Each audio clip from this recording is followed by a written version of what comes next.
Welcome back to this episode of Fireside Chat. It's about 2 o'clock in the morning, homesteaders, and I can't sleep. So I figured I'd do a fireside chat. There's a couple things I've been thinking about. One of the YouTubers I watch came up with a good video yesterday, and it's been clicking in my mind. And it's something I want to try to help you guys out with. It's a bit serious, so we're going to start out small and work our way all the way up. So everybody has to eat. We all go to the grocery store, we buy vegetables, we buy eggs, we buy meat, etc., etc.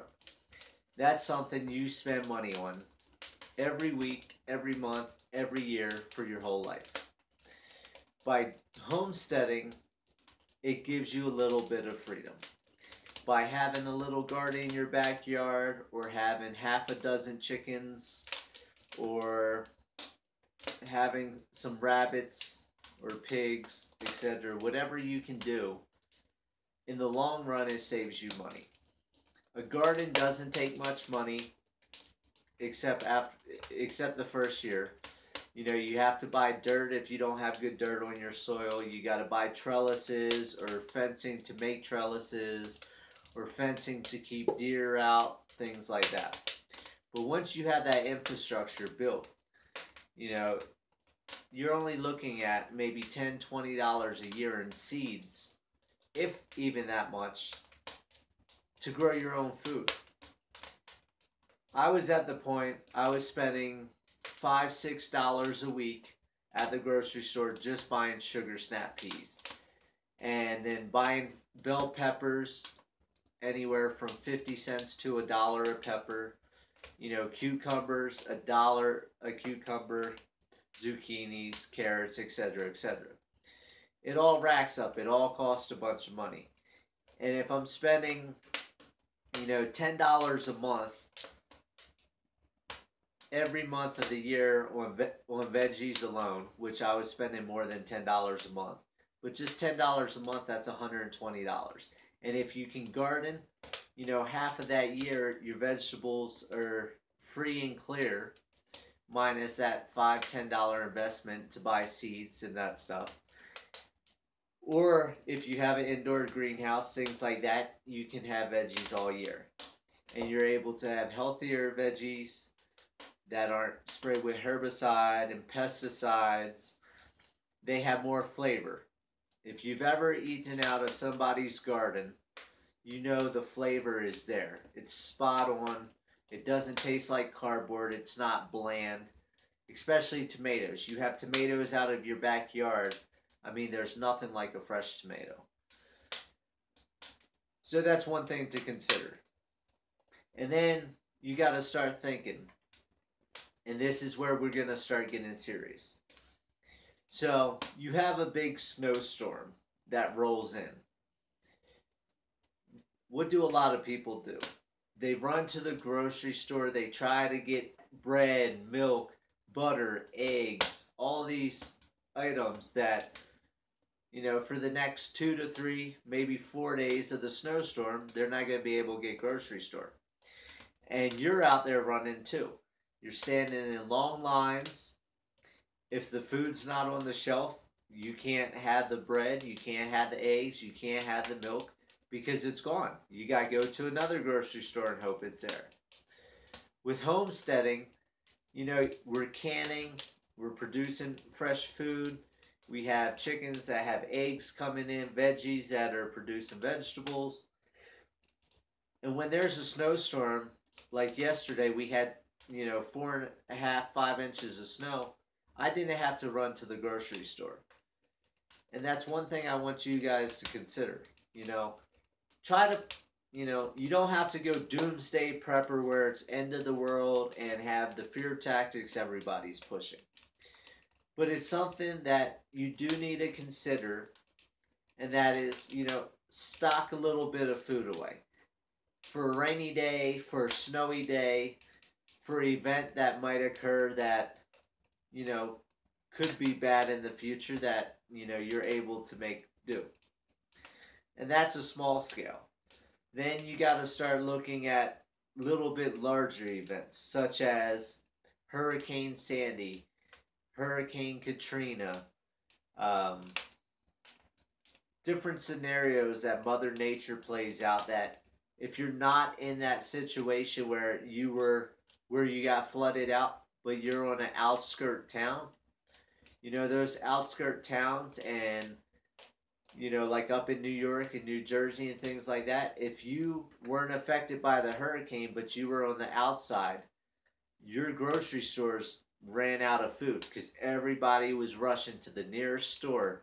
If that store didn't have food, they went to the next one.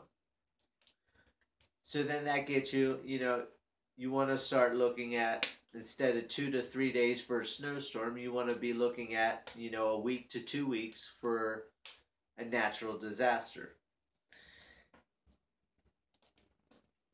And the one thing that everybody can agree on, that we have been taught that was true from day one, that our grandparents learned, our parents learned, we learned, and it's going to go on for generations.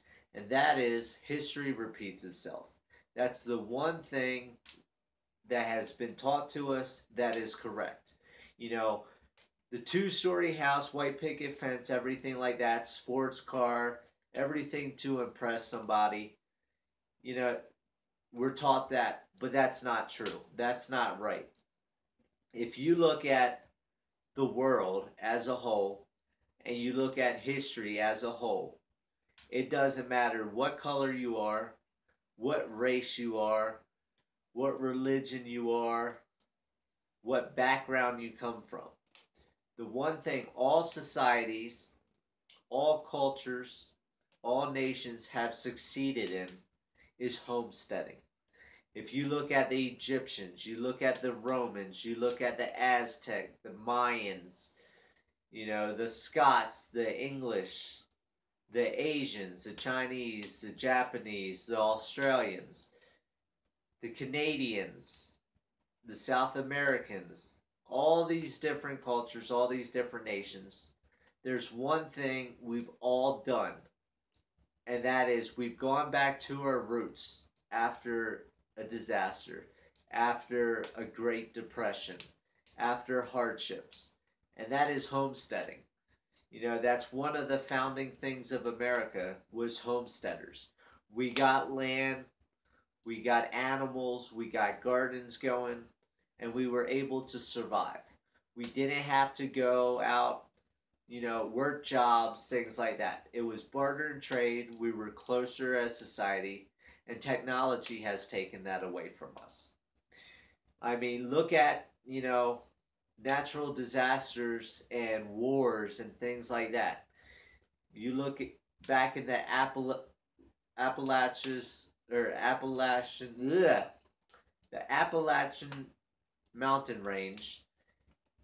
There's people that have been out there for decades and centuries that are still living away from society, away from technology.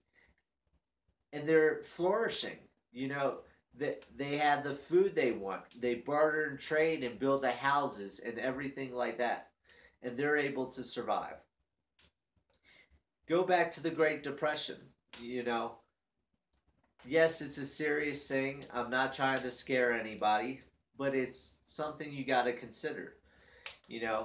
Depressions, recessions, all these different things have occurred. Not just in the last couple decades, not the last couple centuries, but throughout world history. I mean, the number one killer in the world is hunger. I mean, look at how many people in Africa starve. Look how many people in Asia starve. Even in America, we're supposed to be one of the top countries, us and China, but yet we have homelessness. We have people starving to death. We have people freezing to death. And one thing, we believe in blind hope. We have that blind hope that we're always going to be able to pay that mortgage. We always believe that we can pay our bills, and we believe we're always going to have that job. And that's one thing I want to try to get through to everybody tonight. It weighs on my mind knowing that we have been taught, trained, and manipulated in the way to believe in a false hope, false prophecy, a false idea.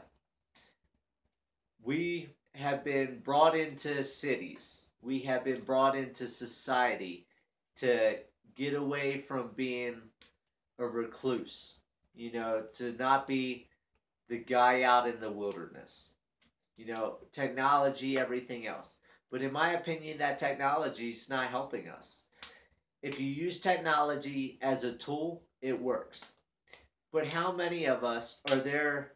We put something on Facebook because we long and yearn for communication. We want that human connection. We put a post up on Facebook or Twitter or Reddit or whatever the different social media things are. And what do we hope for? We hope to see that little icon that says, you have a new notification. And when we see somebody like something or love something or laugh at it or comment, it makes our spirit grow. And we're like, yes, somebody's communicated with us. But once again, that's a false hope. That's a false idea. The human connection should be there. It shouldn't be over the internet, over the phones. Yes, it's great. My family is across the USA. We're 1,800 miles away.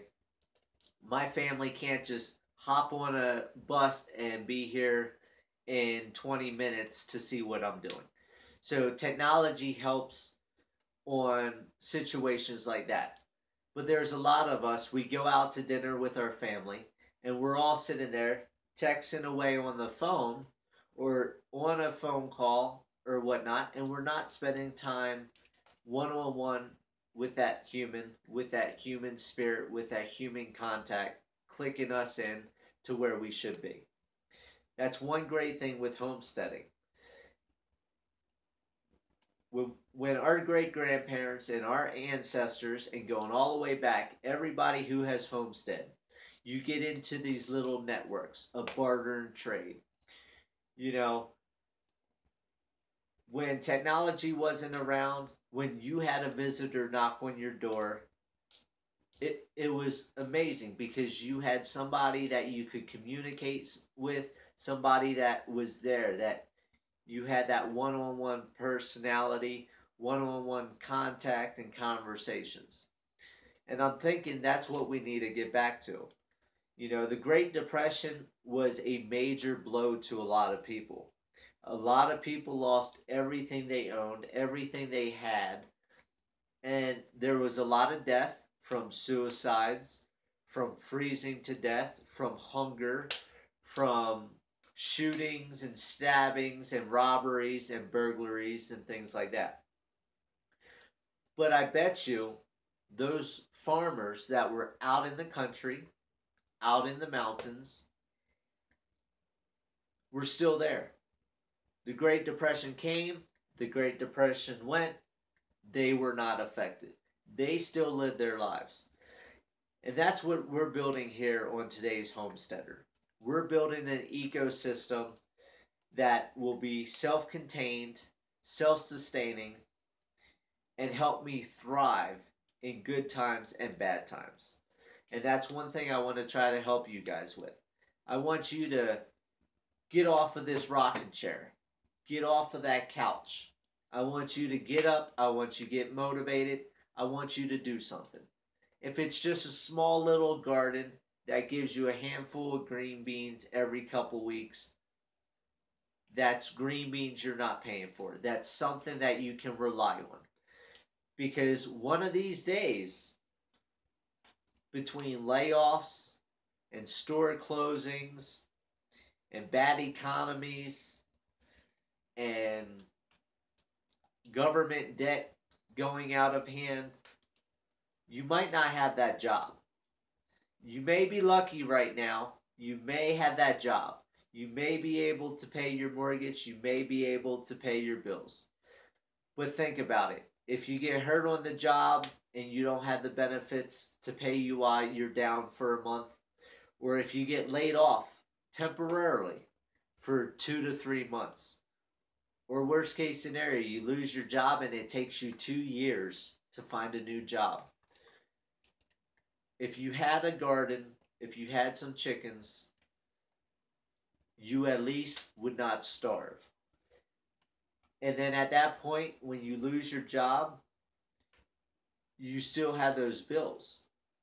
So you had that potential. You could lose where you're living. You could go from, a 5,000 square foot house living the high life to living under a bridge, whether your family takes you in or not, or whether you have family. You might not be lucky. You might think you have everything in the world now, and when you lose it, it's gone. So it's something to consider. We haven't had a Great Depression for a while. We had the recession 2008 and 2011, and we're so-called in this recovery, which I don't quite see it because there's still stores and everything closing down. And you got to look at the future. Where are we going in the future? We're going to push more technology. We want to make things more simple, easier to do, but that has consequences. When we were homesteading, everybody was bartering and trading. Everybody had something to offer somebody. Look at your neighborhood. It's a great example. In your neighborhood, every single person goes to the grocery store. Most likely, unless they homestead. So if you were homesteading in your neighborhood, a small little garden, some chickens, stuff like that. Say you had 24 chickens or whatever your ordinances allow you, which I won't live in the city again because I'm tired of being controlled. And that's what cities are. They are basically prisons. They tell you what you can have, what you can't have, what you can do, what you can't do, and so on and so forth. Out here, I'm free. I can have all these animals. I can shoot my guns if I want to. I can burn my trash. I have the freedoms to do things. But back to your neighborhood. Everybody goes to the store. If you're allowed to have 24 chickens, you're going to be producing between 18 to, say, 22 eggs a day. That gives you eggs to sell to your neighbors. If you have a garden, who knows how much you can grow in your garden. Then you have vegetables to sell. And that's the thing. We need to get back to the small town homestead type feel where we interact with our neighbors. We help each other. We stop trying to be, I'm better than you. You're not as good as me. I've got this, you don't. Or they have this and I don't. And it's a constant fight. Get back to helping your neighbors. And by homesteading, you're able to have that human contact. Enjoy the human spirit. You're able to thrive. And then you get into the barter and trade. Or you provide products that are healthier, that take away from big corporations, and empowers you. And if we look to the future, with all this technology, it's pushing us farther and farther away from each other. And what's the next thing technology is going to do? It's going to destroy almost everything, whether you want to believe it or not. Yes, technology helps as a tool, but where we're going with it is just laziness. And when you're totally lazy, you're not living. You're just surviving. You're just a body on this planet that's doing the 40-hour work week, rat race, and living life. With technology coming up, I'm sure you've seen it in the news. I'm sure you've seen it on Facebook or Twitter or whatever else you watch, or you've heard people talking about it. We're going to have driverless cars. So if that goes into effect, how many truck drivers are going to be out of a job? How many delivery drivers are going to be out of a job? Look at different fast food restaurants. Yes, that's minimum wage and things like that. It's not a lot, but those people depend on that little bit of income. They're automating everything. Look at grocery stores and Walmarts and things like that. Self-checkout lines. More and more are being built, and more people are using them because they just want to avoid people. They don't want to talk to that cash register person, the cashier. They just want to go through, do their thing, go home, and be isolated. And we're breaking down as a society. We're going to be losing these jobs. That's one thing to consider. The job field that you're in, can it be automated? Is there talk about automation in your job field or your career? These are things you got to think about because, if you're a truck driver or you're a delivery person or, you're doing these small businesses that are being automated, you are going to be one of the first ones that, the boss is going to call up. Sorry, a robot just took your job. I hope you have enough food and I hope you have enough money saved up to pay your mortgage, pay your utilities, and be able to buy food. If not, have fun underneath that bridge. Have fun starving to death. And if you have a family, if you have children, which I don't, I could not see living today in this society and not having food saved up where if I lost my job, I would have to consider and think about my children starving. I mean, what type of parent would you be to let your child starve? What type of parent are you not to be prepared? You don't have to be a doomsday prepper where you have a bunker and 100,000 rounds of ammo and booby traps set up around the property. No, you don't have to be like that. If you want to be like that, that's fine and great. I went into the prepper movement years ago. I'm not a doomsday prepper. I don't have a fortified bunker. I don't have 1,000,000 rounds of ammo and 1,000 guns and things like that. Yes, I have some shotguns, some handguns, and pistols, and things like that. I have rifles. The rifles are there for hunting. Everybody thinks, guns are weapons and they're bad things, but everything can be bad. I could kill somebody with a claw hammer, which, claw hammers kill a lot of people every year. But I use everything as a tool. Technology I use as a tool. Guns I use as a tool. Animals, gardens, everything I use as a tool. That's the whole point of homesteading. It's being able to live a great, self-reliant life where you're not just surviving on this planet, you're thriving on this planet. I can't tell you, and I'm sure you've seen in my videos, the goofy goats that stick their nose up, and now I just got geese that already have chased me at 1 o'clock this morning when I went out to check on them. And it's just, it's a wholesome, healthy, happy way of life. And that's all I want. I don't want to scare you guys. I don't want to be negative Nancy or negative Nelly, whatever you want to call it. I just want to throw out some hope, some inspiration, and show you the path of freedom. We have lived thousands of years homesteading. We have thrived through homesteading. And now we have been taught and trained that this mighty dollar needs to be praised, and we need as many of them as we can. Let's get back to homesteading. Let's get back to the healthy way of life. And let's be happy again. And make sure that, our families don't suffer. Our communities are rebuilt.